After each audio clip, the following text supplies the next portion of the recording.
মাজত যেটো কথা ওলাইছে যে আপোনালোকৰ প্ৰাইচটো একদম মানে বহুত হাই এতিয়া আমি চেক কৰি অকমান চাইছো আপোনালোকে নৰ্মেল আগৰ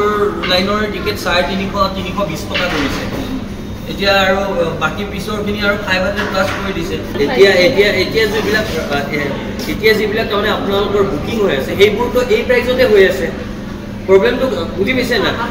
ইয়াতে তাৰমানে কি হ'ল ইয়াতে যিখিনি মানুহে আহিব টিকেট কাটিব সেইবোৰৰ কাৰণে সেইদিনৰ কাৰণে টিকেটটো কম হ'লে নহ'ব আজি যিখিনি বুকিং হৈ আছে এতিয়া মই মোবাইলটো চেক কৰাৰ লগে লগে মই দেখিম যে বস্তুটো মোৰ 400 বা 450 টকা আমাৰ কথাটো বুজক আমি অকল এইটো আমাৰ প্ৰশ্ন নহয় দেই এইটো পুৰা ৰাইজৰ প্ৰশ্ন এই ৰাইজৰ বিভাগত আমি আহিছোঁ গমছে আমি ইণ্ডিভিজুৱেল নহয় এইটো এটা ৰাইজৰ আৰু জুবিনদাৰ লগত আমাৰ অসমীয়া জাতিৰ আবেগ অনুভূতি জড়িত হৈ আছে আৰু জুবিনদাৰ ক্ষেত্ৰত তাৰমানে জুবিনদাই ন্যায়টো পোৱাই নাই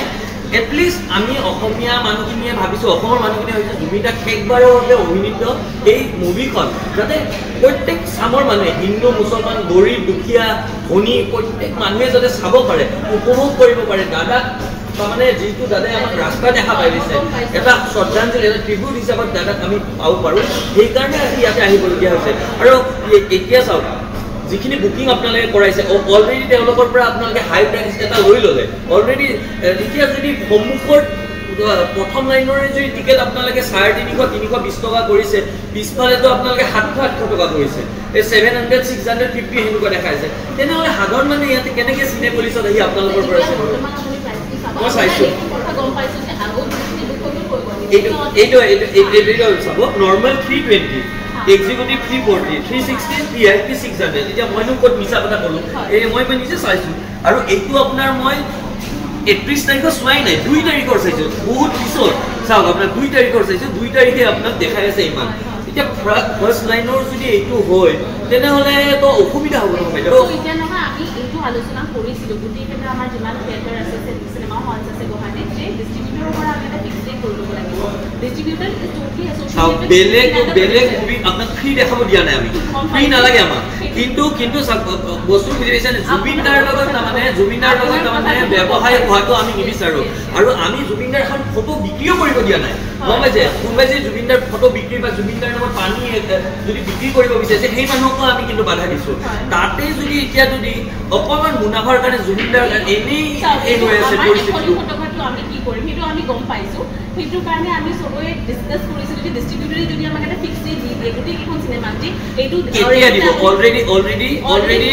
আমাক বুকিং কৰোৱা মানুহে আমাৰ তাত অভিযোগ দিছে কমপ্লেইন দিছে যে আমি যদি ফাৰ্ষ্ট লাইনত 350 টকাৰে চাব লাগে পিছৰ লাইনত আমি 400 টকা 500 টকা দিব লাগে মানুহে কেনেকৈ সাধাৰণ ৰাইজটো আহিব নোৱাৰিব নহয় এতিয়া আপুনি লাষ্টৰ দিনা কমাই দিব যিখিনি মানুহে ইয়াতে লাইন পাতিব সিহঁতক আপোনালোকে টিকেটটো অকণমান প্ৰাইচ কমাই দিব আমি নিজে প্ৰাইচ ফিক্স নকৰোঁ মানে প্ৰগ্ৰামিং টিম আৰু ডিষ্ট্ৰিবিউটৰে আমাক প্ৰাইচ দিয়ে তো সেইটো হিচাপে তাতে মলৰ কৰ্তৃপক্ষ বা চিনেমা হলৰ মালিকৰো এটা সেই থাকে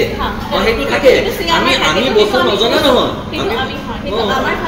সেই মুনাফাটো আপোনালোকে কমাই দিয়ক আমাৰ বস্তুটো কি আপোনাক মই কওঁ যিটো আপোনাৰ ডিষ্ট্ৰিবিউটৰ ফালৰ পৰা আহে আমাৰ তাতে ক'বলগীয়া নাই কিন্তু মলৰ বা আপোনালোকৰ চিনেমা হলৰ পৰা যিটো বেনিফিট বা যিটো আপোনালোকৰ ইনকাম হ'ব সেইটো অকণমান কম কৰি জুবিনদাৰ কাৰণে আমি ফ্ৰী দেখাব দিয়া নাই আপোনালোকক বুজি পাইছেনে এইটো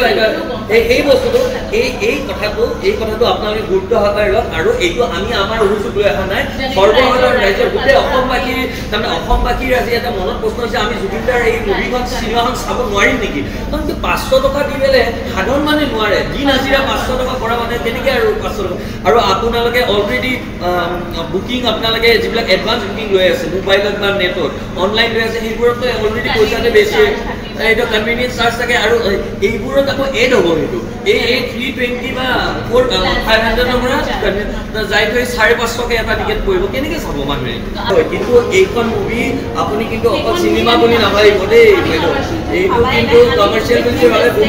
বিপদত পৰিব কিন্তু মানুহে এই পৰ্যন্ত কৈছে চিনেপলিছত ইয়াতে মুভিয়ে চলিব নিদিয়ে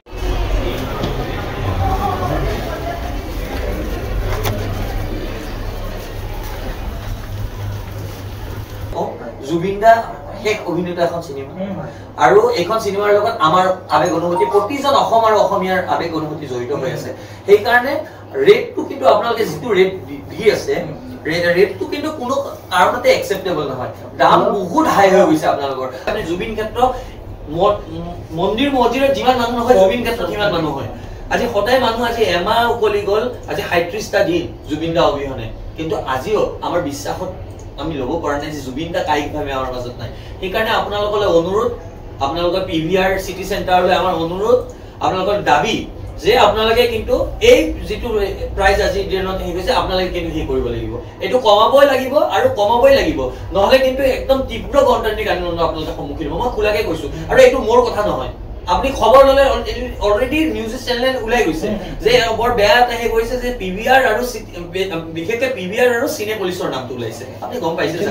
মানুহে এনেকুৱা হৈছে যে যদি এনেকুৱা হয় তেনেহ'লে PVR আৰু চিনেপলিছত চিনেমাখন চলিবই নালাগে। আজি যদি ভাবক ৩১ তাৰিখে ৰাতিপুৱা যদি ইয়াতে বহুত মানুহ আহি এটা প্ৰতিবাদী কাৰ্যসূচী লয়, আপোনালোকে ইয়াতে চলাবতো কোনো পধ্যে নোৱাৰিব। সেনেকুৱা পৰিস্থিতি যাতে নহওক উদ্ভাৱন, সেইকাৰণে আমি ইয়াতে উপস্থিত হৈছো। আপোনাক আজি ২৬ তাৰিখ, ৫ দিন আগতে আহি আমি আপোনালোকক জনাব লাগে, এইটো জনাইছো। আপোনালোকে কিন্তু আজিৰ পাছত, আজি যি ৰেট হ'ল অনলাইন বহুত মানুহে অলৰেডি বুকিং কৰিলে এই হাই প্ৰাইজত। আজিৰ পাছত কিন্তু আপোনালোকে কিন্তু এই ভুলটো নকৰিব। এই আপোনালোকে এইটো আমাৰ দাবী বুলিয়ে ভাবে, আমাৰ আহ্বান বুলিয়ে ভাবে, আমাৰ অনুৰোধ বুলিয়ে ভাবে, যি ভাবে আপোনালোকে ভাবিব পাৰে, কিন্তু এই বস্তুটো যাতে আপোনালোকে নকৰে।